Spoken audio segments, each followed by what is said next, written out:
Olá, começa agora o Contraponto, o programa de debate da TV Unifra, que traz toda semana para esta mesa assuntos que foram destaque na imprensa. Para debater esses temas, estão aqui conosco os professores convidados José Maria Pereira, da Economia, Alexandre Macari, do curso de História, e Paulo Ferroni, do curso de Direito do Centro Universitário Franciscano. Nós temos como temas de hoje: Brasil atinge a marca de R$1 trilhão em impostos pagos. Na sequência, vamos debater homofobia no esporte. Beijo de jogador de futebol causa polêmica nas redes sociais. E, por fim, médicos cubanos são hostilizados na chegada ao Brasil. Esses são os temas de hoje. Eu cumprimento os professores que estão conosco na mesa e agradeço mais uma vez a participação deles. Nós vamos começar falando sobre o imposto. Afinal de contas, o Brasil atinge então a marca de R$1 trilhão em impostos pagos. Para começar bem o programa, nós fomos às ruas de Santa Maria, o Contraponto foi até o centro da cidade para entrevistar as pessoas e saber qual é a opinião delas a respeito dos impostos que elas pagam. Os impostos, realmente, o governo tem obrigação de cuidar da sociedade e aplicar bem. Agora, se é aplicado errado, que seja punido os faltosos. Isso que é importante. Se é aplicado corretamente, todo mundo também está vendo que não está sendo bem aplicado. Mas eu creio que o Brasil está na mudança e, se Deus quiser, vai nos ajudar a mudar tudo isso e ir mudando para melhor. Se a gente tivesse, tem vários exemplos, a própria Unifra aí, a organização que tem, né? Se o Brasil, o governo tivesse parte que a Unifra faz, já seria uma grande importância. Eu acho que não, cara. É muito imposto que eles cobram. Hoje em dia tudo é base do imposto, cara. Para qualquer coisa que tu vai comprar, tu tá pagando imposto para tudo. No meu ponto de vista é isso aí. E tu acha que esse dinheiro todo que é arrecadado, ele reverte para a população de uma forma positiva? Acho que totalmente não, cara. Acho que não mesmo. É insatisfeito com o retorno do imposto? Sou insatisfeito mesmo. Olha, na verdade, eu não sei te dizer se é muito imposto que é cobrado, mas com certeza pouco é investido. Isso a gente vê, na verdade, o investimento tanto que se fala em educação, com relação ao salário dos professores, tanto em escolas, enfim, em hospitais, com relação à saúde. Eu acho que ele não é totalmente investido como deveria ser. Esse retorno ele não é total. Não, com certeza ele não é revertido para o cidadão, nunca foi. Eu sou classe média, entende? Tenho um bom carro, tenho uma boa casa, mas se tu olhar na Receita Federal, a gente passa todos os anos pagando imposto, DARF, pela faixa salarial, porque eles não reajustam nunca a tabela do imposto de renda. Então aí já é um reflexo da gente ver que os tributos que nós pagamos nesse país é um absurdo. Porque uma classe média é rebaixada, cada vez mais. E o senhor acha que esse dinheiro arrecadado, ele volta para a população em serviço de qualidade? Isso aí é até um assunto até delicado, tu sabe disso, né? A gente sabe nas notícias diariamente, continuamente nesse país, que a roubalheira é grande. E ninguém é punido nesse país, né? Então, baseado nisso aí, eu não preciso dizer mais nada, né? Até a gente nem gosta de falar, mas é uma vergonha esse nosso país, né? Professor Pereira, falamos em imposto, falamos em economia, a gente começa com o senhor. Primeiro, podemos perceber, por meio da enquete que nós fizemos, de contraponto, não é? De que há uma insatisfação, na verdade, por parte do brasileiro. Ou pelo menos ele enxerga que paga muito imposto e não vê um retorno ideal, podemos dizer assim, para aquilo que ele está efetivamente pagando. O que a gente pode falar sobre isso? Olha, primeiro começando que ninguém gosta de pagar imposto, né? A ideia é, claro, o imposto diminui a renda das pessoas, né? Então sobra menos para gastar, então tudo isso tem uma consequência. Os próprios empresários, na verdade, cotidianamente se manifestam contra os impostos, né? Essa ideia, por exemplo, do impostômetro, que é lá que é em São Paulo, um painel, né, que existe lá em São Paulo, é uma ideia dos empresários, né, e depois ela se desenvolveu, né?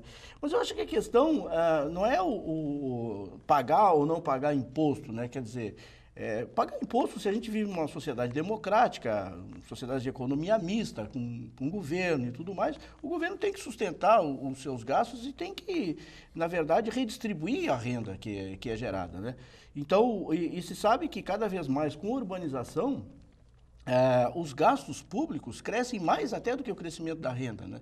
Então, essa é a questão. Eu acho que o problema principal não é em pagar ou não pagar imposto, ou também uma outra discussão, que acho que essa talvez seja mais relevante, que é quanto se paga de imposto, né, o montante que se paga de imposto e quem paga imposto, aí a gente já entra numa discussão de redistribuição. Agora, a questão principal são as prioridades, né? O que a gente percebe quer dizer, entre o que o governo arrecada e o retorno que ele dá para a sociedade. Porque houve um crescimento da arrecadação tributária, segundo os dados desse próprio impostômetro, não é isso?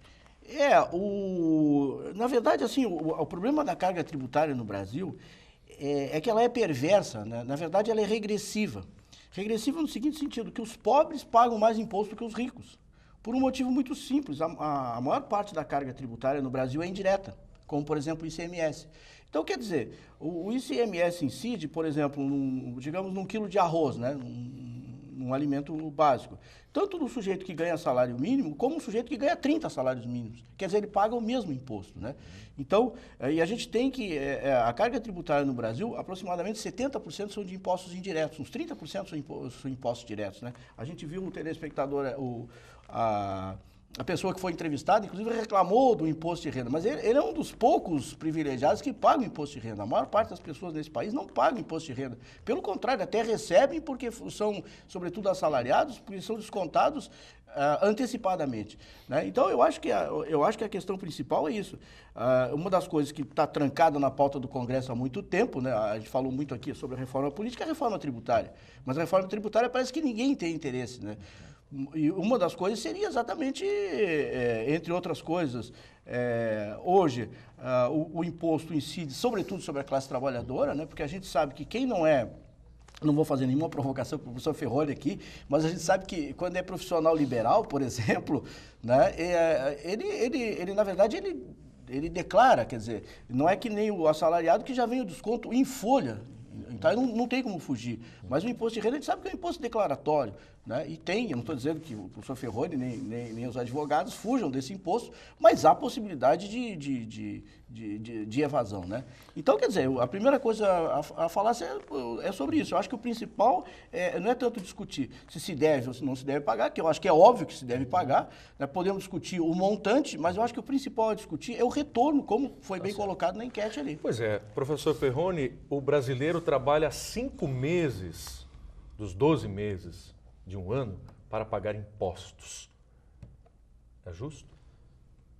Não há convivência sem contribuição. Se o nosso sistema exige uma contribuição em dinheiro,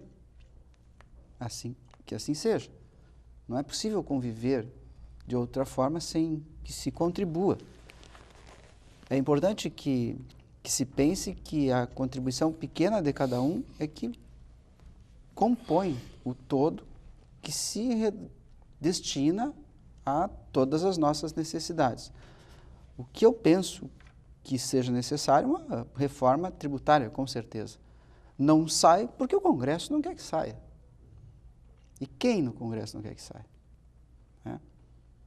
É de se pensar sobre isso. E uma outra coisa a se pensar é para onde vão esses recursos?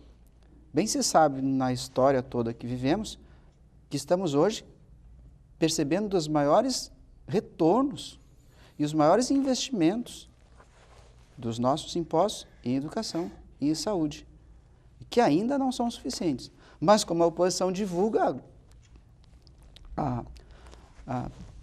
de todas as formas e amparados pela grande mídia, com eles comprometidos, é de que a saúde está um caos e de que a educação está um caos.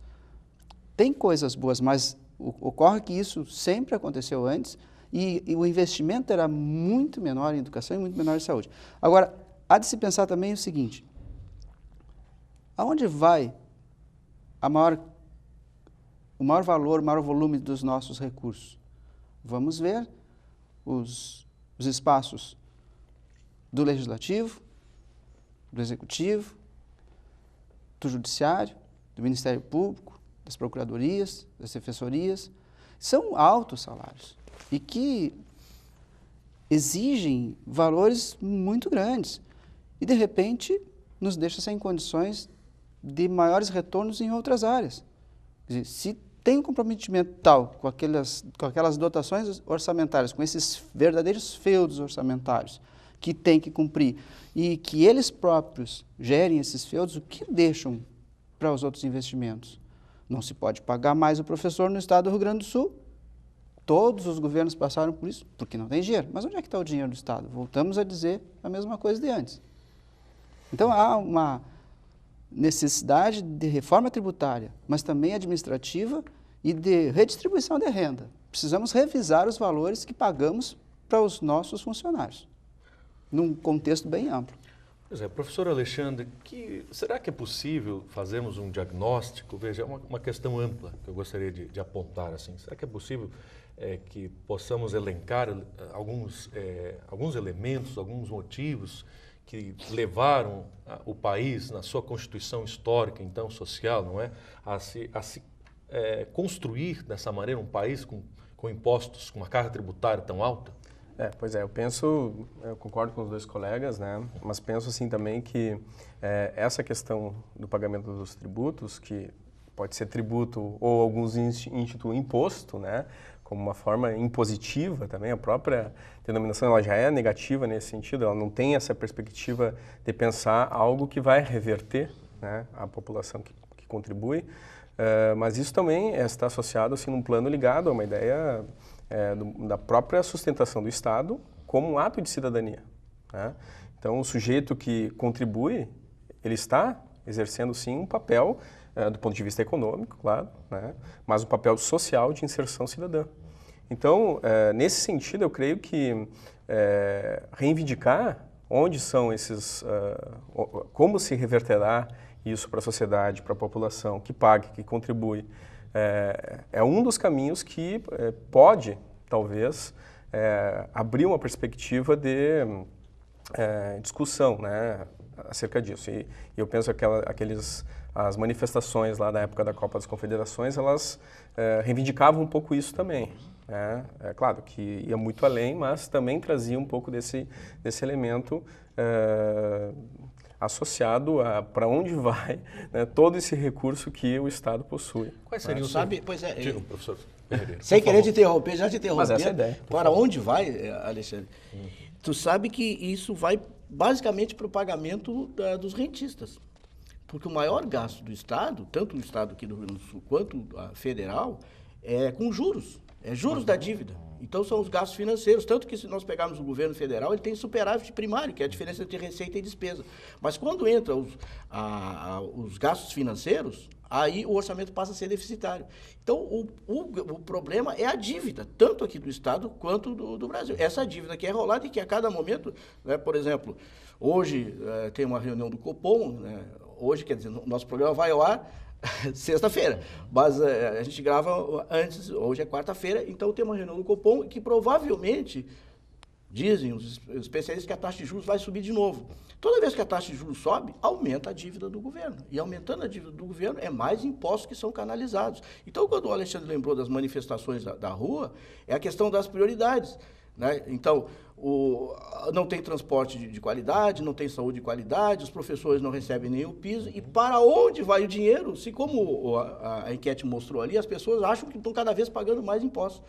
E o dinheiro basicamente vai para os gastos da dívida. Pois é, uma classe que reivindica, e podemos assim talvez dizer historicamente, a melhoria da sua qualidade, dos valores que recebe mensalmente, é a classe dos aposentados. Não é? E a gente também tem informação de que o Brasil tem dificuldade de pagar, até porque o número de pessoas idosas, né, da terceira idade, acima dos 65 anos, tem aumentado bastante. Porque a qualidade de vida tem aumentado também. O Brasil, professor Pereira, eu abro para a mesa, né, quer dizer, já existe alguma perspectiva, alguma ideia de como lidar com essa situação? Porque isso também me parece um agravante, economicamente falando, eu só queria socialmente falando. Complementar isso, Michael, que tu falou, é o seguinte, porque realmente, das contas do governo, além dos gastos com o pagamento de juros, que acaba resultando no principal do déficit, existe um déficit da Previdência. Né? Justamente essa questão que me parece importante. Que se fala. Isso é uma coisa muito controvertida, o déficit da Previdência, porque daí nós vamos ter que buscar lá na história as origens desse déficit da Previdência. E, em parte, esse déficit da Previdência resulta da Constituição de 88, que colocou as aposentadorias rurais ali. né? Colocou os trabalhadores rurais dentro da Previdência, sendo que eles nunca recolheram. Então, se tirarmos, por exemplo, eu não estou propondo aqui que se tire, pelo amor de Deus, eu só estou dizendo, fazendo um cálculo estritamente matemático. Se tirasse, por exemplo, as aposentadorias rurais do orçamento da Previdência... Eles recolhem na medida que eles produzem e vendem os produtos, e emitem as notas. Ali é calculada a contribuição do bloco do Sim, produtor. mas é que... Não que não recolhem. Mas é que entrou... Mas na Constituição de 88... botou todo mundo para dentro. Né? E um trabalhador normal, ele tem que recolher durante 35 anos, se for homem, ou 30 anos. E o agricultor, às vezes, recolhe desde a sua juventude, não é? Pois é, então tem várias coisas em relação a esse déficit da Previdência. Agora, o que se pode dizer em relação a esse déficit da Previdência? Tem distorções em relação ao funcionalismo público, né, que já se aposentava, agora não se aposenta mais, com salário integral. Né? Mas tem assim, eu acho que tem, por exemplo, os funcionários, por exemplo, os professores das universidades federais, mesmo aposentados, eles recolhem a Previdência, continuam recolhendo a Previdência. Então, por exemplo, isso seria uma solução, eventualmente, né, para resolver o déficit da Previdência, digamos, a curto e médio prazo. A longo prazo, o que a gente acha que eu acho que vai acontecer, que a gente vê o Congresso, vão fazer o quê?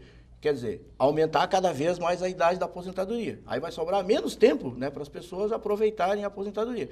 Eu acho que essa não seria a melhor solução. Até porque se pensar, eu acho que alguma coisa mais criativa, embora que os professores não vão gostar muito, né, seria exatamente, olha, antes que a Previdência quebre, é melhor então mesmo os aposentados descontar. Isso aí equilibraria o caixa da Previdência, se fosse expandido para todos os aposentados. E eu acho que também essa preocupação é um pouco exagerada, porque se nós imaginarmos a longo prazo, a tendência é a queda da população, né? Então, eu acho que a questão previdenciária não vai ser tão problemática como não é nem hoje. Essa contribuição dos aposentados é justa, mesmo que não seja no mesmo percentual, mas faz parte. Embora tenham contribuído a vida inteira, mas eles são beneficiários também disso e beneficiam todo o sistema dos próximos que virão, sustentar aqueles que dependem da assistência, da saúde em momentos que precisam. É importante, fazem parte, estão integrando, conviver. Eu imagino que seja indispensável, mesmo que a contribuição não seja no mesmo patamar. Quero destacar também que, ao mesmo tempo que o professor Pereira comentou sobre o impostômetro, né, o Maicon também, ao mesmo tempo que tem o impostômetro, né, pela internet também dá para acessar o sonegômetro. Porque ao mesmo tempo que ele também tem essa questão do imposto, tem da sonegação. Sobretudo imposto de renda, né? Existe esse dispositivo? Que tem mede a sonegação brasileira, é isso? Tá na internet. Né? Aquilo que o professor começou a falar, ninguém gosta de pagar imposto. A ideia era que gostássemos de pagar impostos, né? De pagar os tributos. Contribuindo com... É interessante essa educação fiscal retorno, né, desde o início para que as pessoas... Só que... O gosto vem do retorno. Há o excesso, e diante do excesso não há como modificar esse comportamento. Que acha-se, por exemplo, a carga tributária no Brasil, ela é alta em relação, né, até mais alta que nos Estados Unidos. Há uma discussão, esse do impostômetro, lá eles dizem que é 40% a carga tributária bruta no Brasil. Mas o governo admite que seja em torno de 36% a carga tributária bruta. Mas se a gente vai olhar a carga tributária líquida, é 10 pontos percentuais abaixo disso. Isso eu estou falando em relação ao PIB. É 25% mais ou menos a carga tributária. Pereira, por causa das transferências que o governo faz e subsídios, etc. Isso é uma outra discussão. Aonde o imposto, digamos assim, vamos usar a expressão, come mais o nosso salário? Na alimentação, no transporte público, na educação?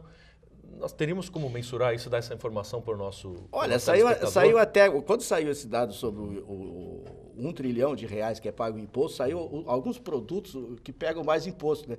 E eu até fiquei surpreso, né? O produto que paga mais imposto, então mais de 80%, é a cachaça. É a cachaça. A água mineral, 82, cerveja, 84% da água mineral. Cerveja, cigarro. O segundo é casacos de pele, então, né? Depois vem perfume. Tudo acima de 80%. Né? Então, na verdade, educação e saúde não seriam as feridas mais profundas dessa questão? Não, na verdade, a alimentação é que, na verdade, mais sugaria do nosso salário. E lazer, né? E o lazer. Tu diz das pessoas? Exato. Que as pessoas, o sujeito comum, né, professor? Os contribuintes, né? Os contribuintes, a gente vê o que pesa, até pelo nosso índice do custo de vida, o que pesa. Claro que a alimentação pesa, mas a gente tem, por exemplo, a habitação pesa bastante. A habitação. Os aluguéis, né?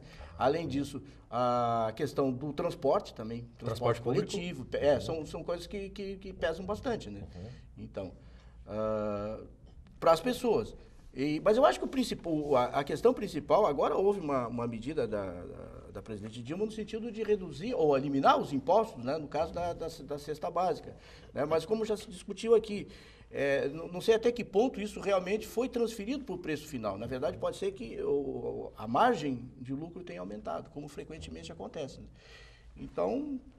Mas então é isso, quer dizer, pagar imposto todo mundo tem que pagar. Eu acho que a grande discussão é ver quais são realmente os setores prioritários, quais eles devem ser. Daí a gente vê que tem muita gente que recebe subsídio, como também já discutimos N vezes aqui, né, enquanto que o povo não tem um transporte coletivo de qualidade, se tem subsídio de imposto para carro zero.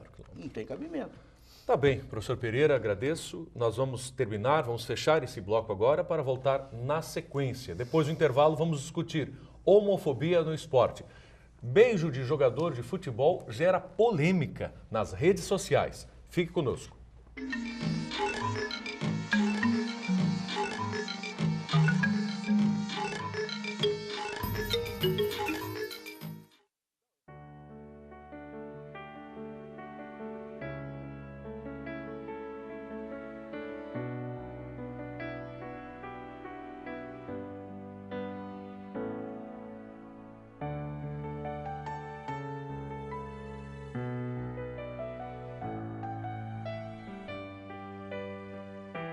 ONG Parceiros Voluntários de Santa Maria, 6º andar do prédio da Cassisme.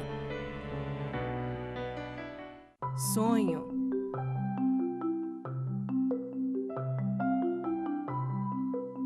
Esperança. Realização.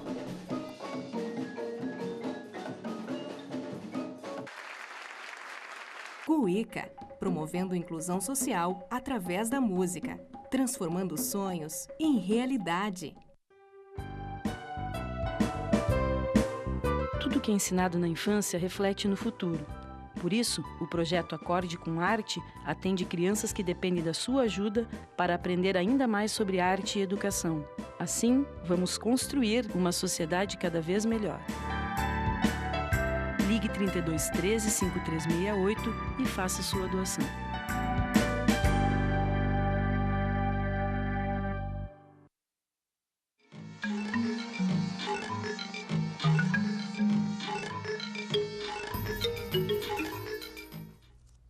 Muito bem, Contraponto está de volta em seu segundo bloco e agora vamos discutir um assunto que gerou polêmica nas redes sociais para começar, mas depois essa polêmica também se expandiu e se espalhou por outros meios de comunicação e também nas rodas de conversa Brasil afora, especialmente nas rodas de conversa de pessoas que gostam de futebol. Por quê?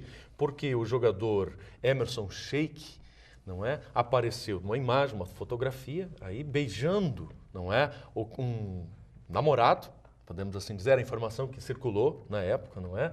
E essa questão se tornou polêmica, ou seja, homofobia no esporte, uma prática social extremamente, podemos assim classificar, machista, não é? E que com esta imagem ganhou outros contornos. Eu acho que a gente pode começar a discutir essa temática, esclarecendo para o nosso telespectador um pouco mais, trazer um pouquinho mais de informação sobre homofobia, professor Alexandre.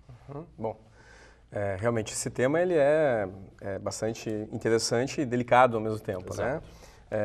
Mas homofobia né, homo, né, quer dizer do mesmo sexo, do mesmo gênero, né?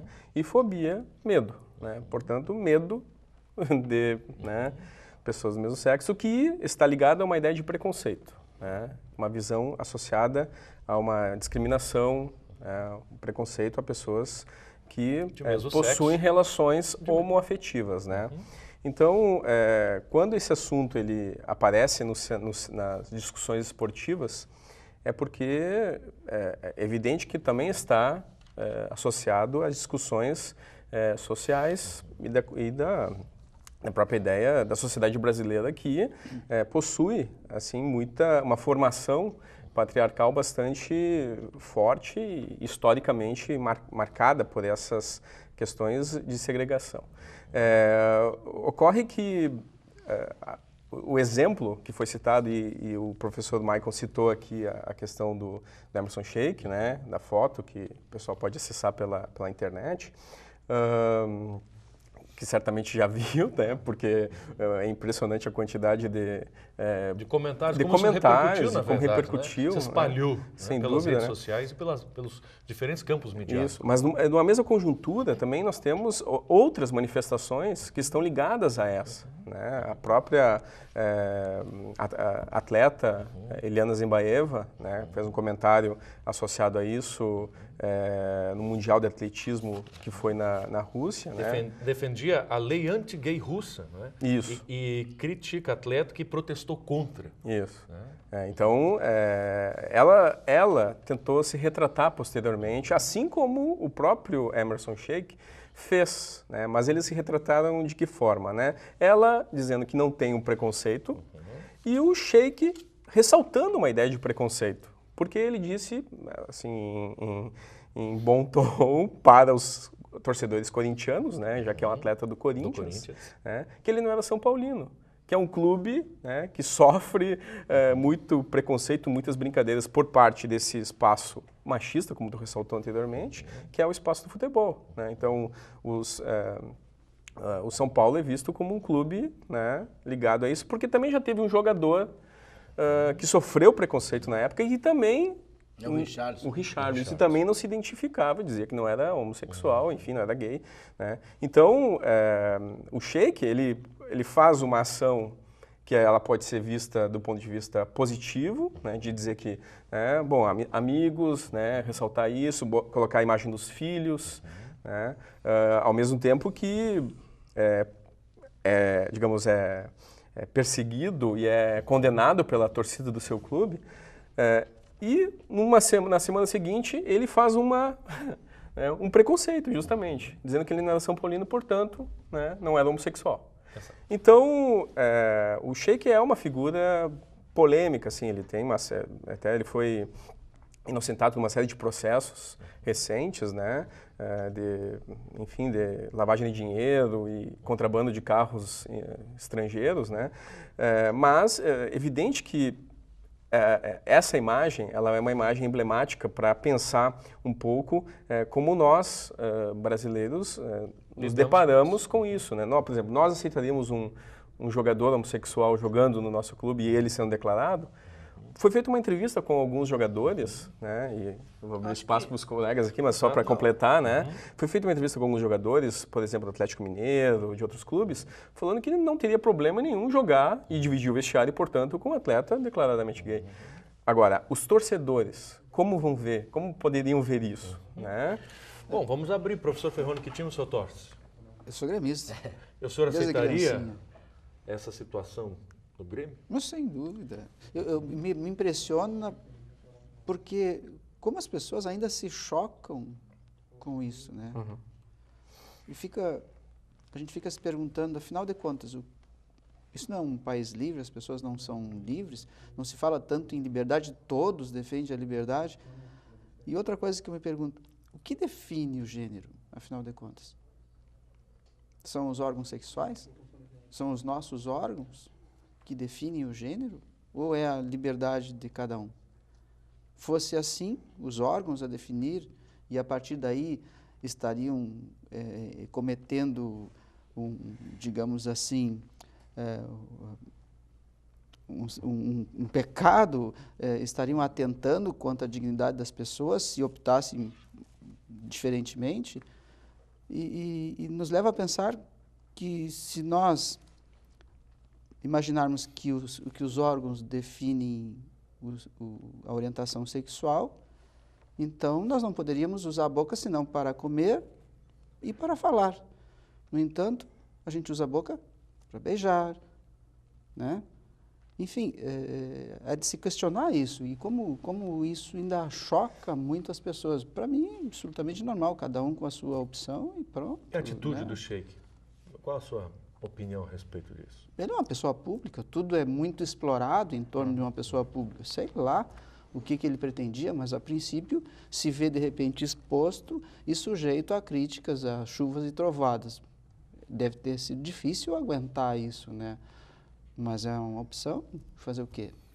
Infelizmente, as pessoas criticam quem tem opções diferentes. Enfim, o próprio Papa Francisco disse que se vê sem condições de julgar quem quer que seja em relação à homossexualidade, enfim. Né? Professor Pereira.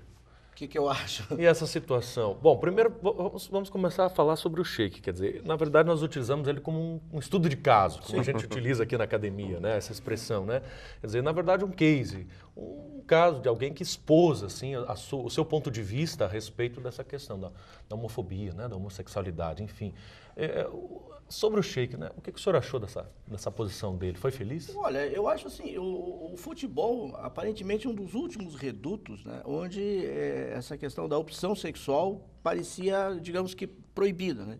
Mas o futebol, até a ideia de futebol feminino, né? Quer dizer, o futebol feminino não vingou realmente no Brasil, até hoje não vingou. Tem seleção, clubes que começaram, não prosperaram, e nós tivemos a maior jogadora, a mais famosa, ou a melhor do mundo, não sei, várias vezes, né?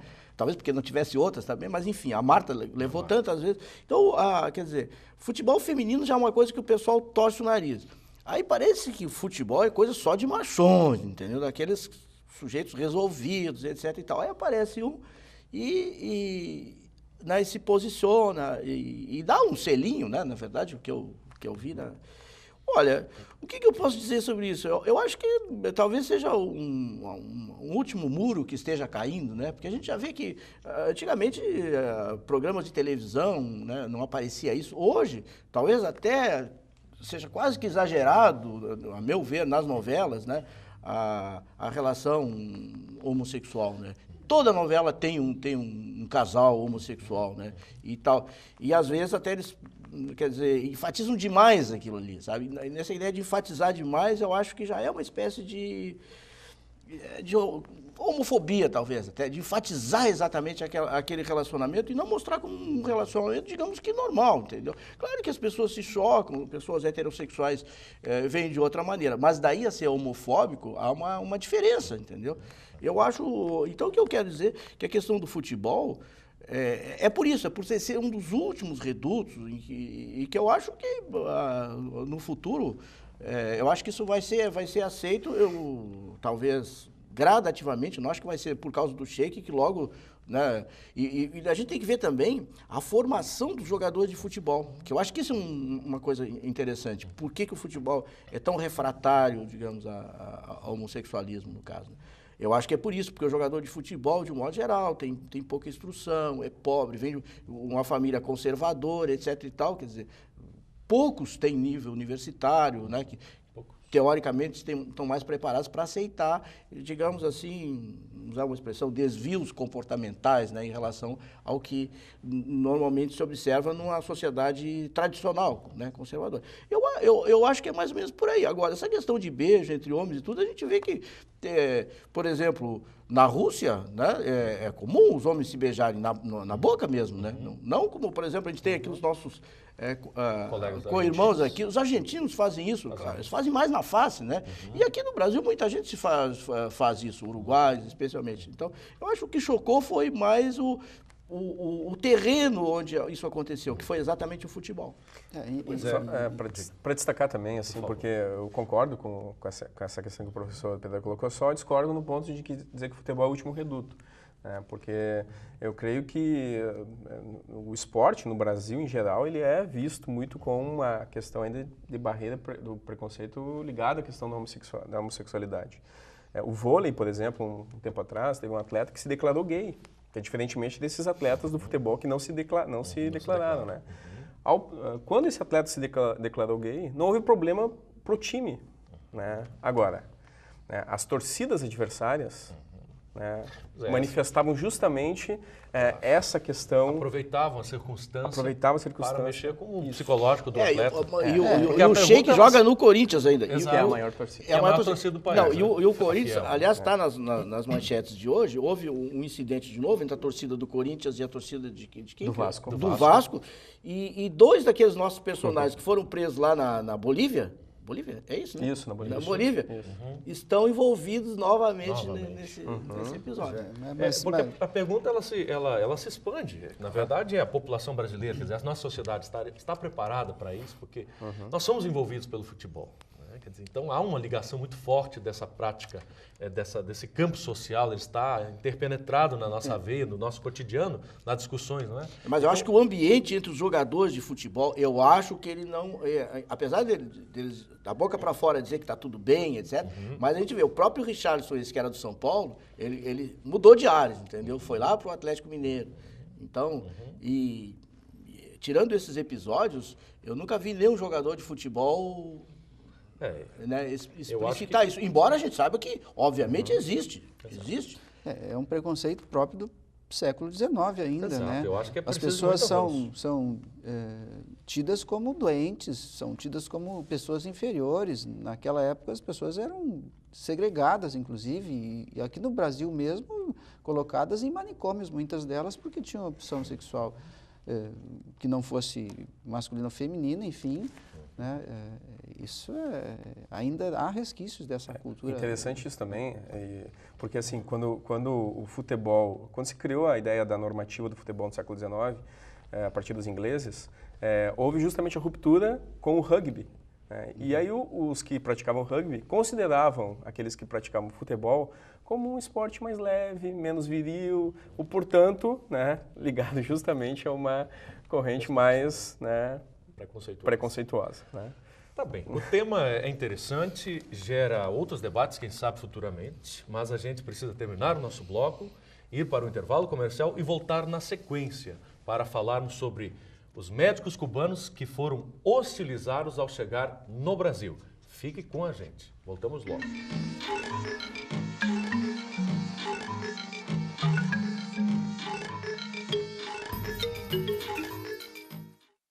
Segundo o INCA, há em torno de 500 mil pessoas com câncer no Brasil. Estima-se que em torno de 70% das crianças com câncer podem ser curadas. O Estado tem apresentado um declínio em óbitos por câncer entre as crianças. Infelizmente, o câncer ainda não tem cura, mas podemos amenizar a situação. Por isso, pedimos a sua ajuda. Seja um amigo do CAC, apoie essa ideia e ganhe um selo do projeto. As doações podem ser feitas através de contas bancárias ou no local. Mais informações, acesse o site ou ligue 3226 4949. Empresa Amiga tem este selo. Tem o seu.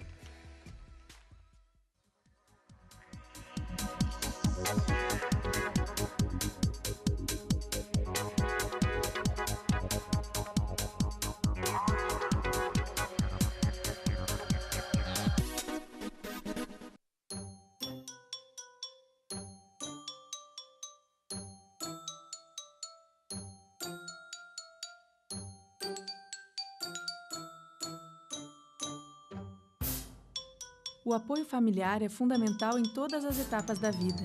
O Lar Acalanto passou a abrigar também as famílias das crianças em tratamento de doenças crônicas e degenerativas. E é por isso que precisa ainda mais da sua colaboração. Ajude o Lar a colorir esta causa. Pedrinho é uma criança especial, que enfrenta dificuldades diariamente. Para passar por tudo isso, conta com seus fiéis amiguinhos escudeiros, que o ajudam a vencer cada obstáculo.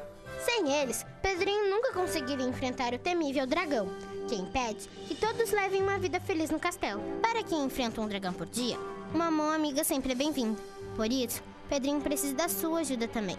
Contribua com a Escola Antônio Francisco Lisboa e transforme a vida de vários Pedrinhos.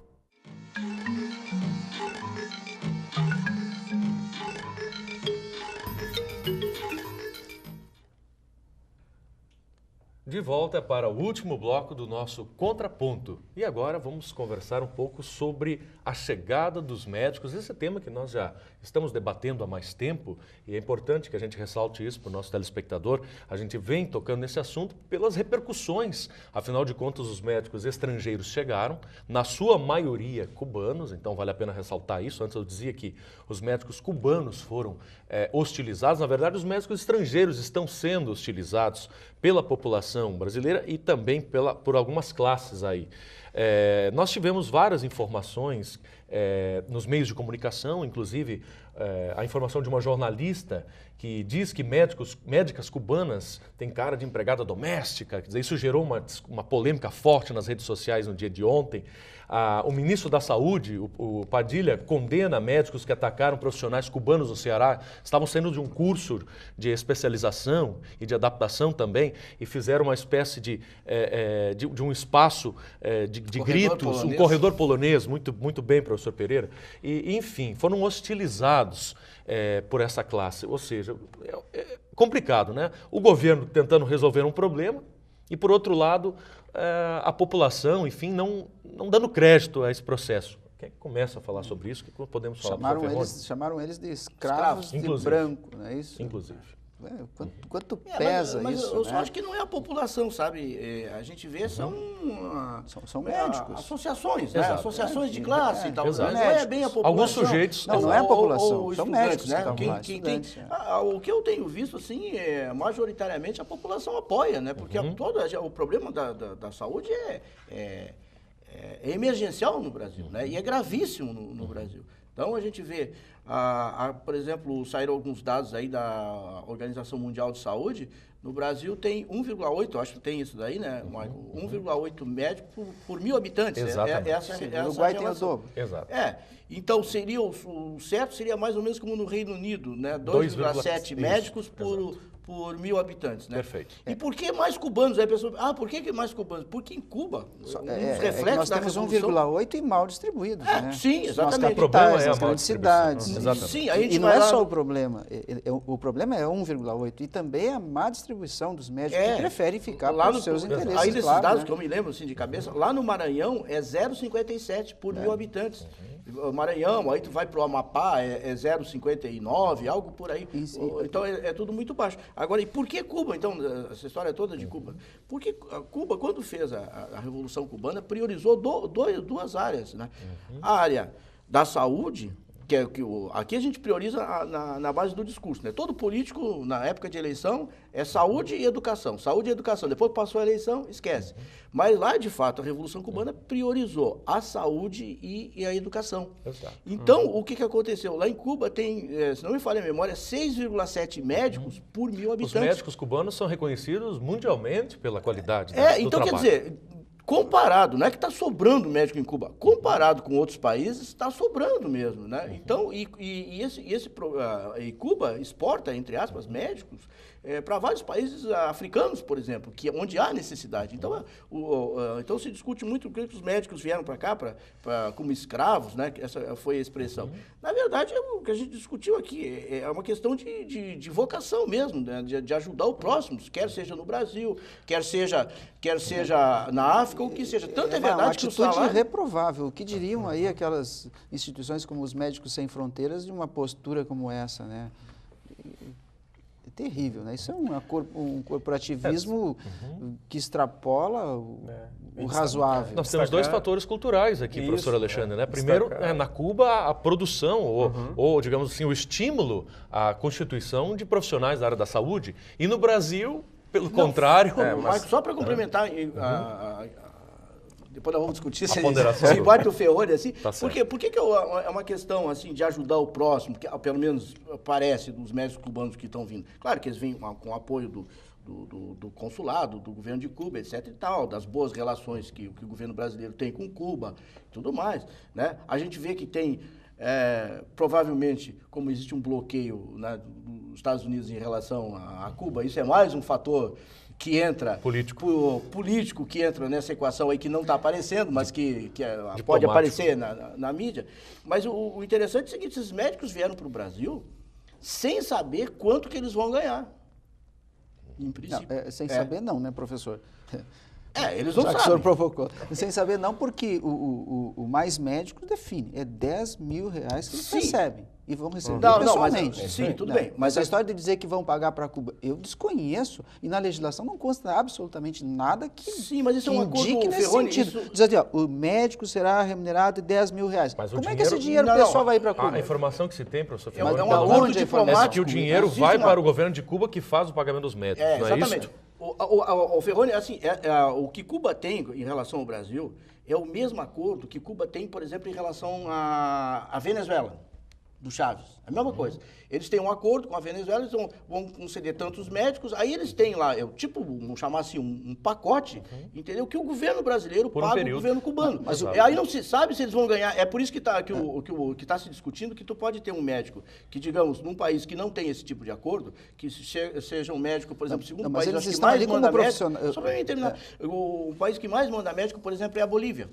Né? Que aí já vamos discutir essa questão da qualidade e tal, mas é a Bolívia. Tá, então, o que mais manda é a Bolívia. Então, a Bolívia, o médico boliviano vai ganhar 10 mil reais. Aí tu pode ter, trabalhando lado a lado com ele, um médico cubano que não se sabe exatamente quanto ele vai ganhar, pode ganhar 5 mil. Então, isso é uma das coisas que os órgãos de classe médica aqui no Brasil questionam. Mas eu acho que isso é uma questão de um acordo diplomático. Eu não sei de onde eles tiraram a informação, porque a remuniração é pessoal, é individual e é profissional liberal, o médico. Da onde tiraram que vão pagar para Cuba para o cara vir para cá? Deve ter um acordo diplomático por fora isso, né? Você conversa Mas é uma constituição justamente com certeza deles. Da onde tiraram essa informação? É mais uma estratégia de desmerecer o programa, né? Isso, e tá agora pergunta para eles, né, por que nenhum deles aceitou ir por 10 mil reais lá para Santo Antônio do Passo da Onça? Por que eles não vão para lá ganhando 10 mil reais? Será que o salário é... Quem, médicos brasileiros ou estrangeiros? Brasileiros. Os estrangeiros vão. Sim, estrangeiros não. Por que eles não vão para lá? Eu ia destacar antes, Michael, justamente o professor Pereira no bloco anterior falou justamente da questão da formação dos atletas de futebol e tal, que eles não têm uma formação e portanto, né, a questão ligada ao preconceito... Não sabe lidar muito bem com na maioria, na sua maioria. Alguns até tem, né? Claro. Mas aí a gente vem aqui e debate sobre a questão do tipo de manifestação que pessoas com ensino superior, com uma formação longa, né, com uma capacitação forte, né, e que fazem esse tipo de declaração que, inclusive, truculenta. Truculenta. A presidente Dilma, inclusive, chamou de preconceituosos justamente esses manifestantes. Exatamente. E tem uma foto que circula também pela... Em nome de quê? Né? Em nome de quê? Estão se sentindo ofendidos. Absolutamente do egoísmo e da manutenção desse corporativismo que restringe o número de profissionais e que permite simplesmente que ganhem muito. Isso é justo? Utilizando como justificativa a falta de infraestrutura. Não, exatamente, aí eles disfarçam o discurso. Os dados que essa justificativa mas única praticamente.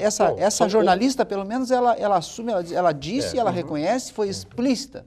Né? Mas e aquela mensagem subliminar das jornalistas outras que dizem assim, pois é... Alexandre, né? Os médicos cubanos, enfim, essa aparência, essa mensagem subliminar que passam, isso também não é preconceituoso e absolutamente reprovável? Claro no entanto, a gente vê isso a todo dia nas manifestações da grande mídia. Mas é que tem dados objetivos, assim, esses dados que nós levantamos mesmo ali antes, quer dizer, lá no Maranhão tem praticamente meio médico por 1.000 habitantes.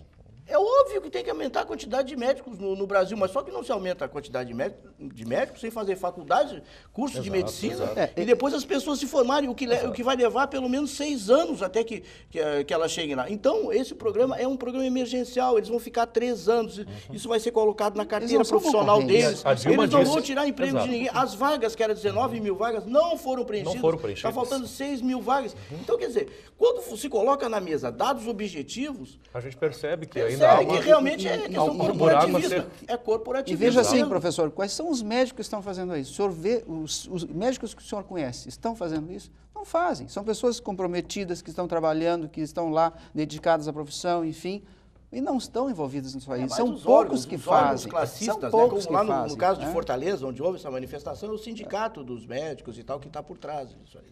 A Dilma não descarta a manutenção desses médicos estrangeiros, caso daqui a 3 anos não se consiga a formação do número mínimo de profissionais.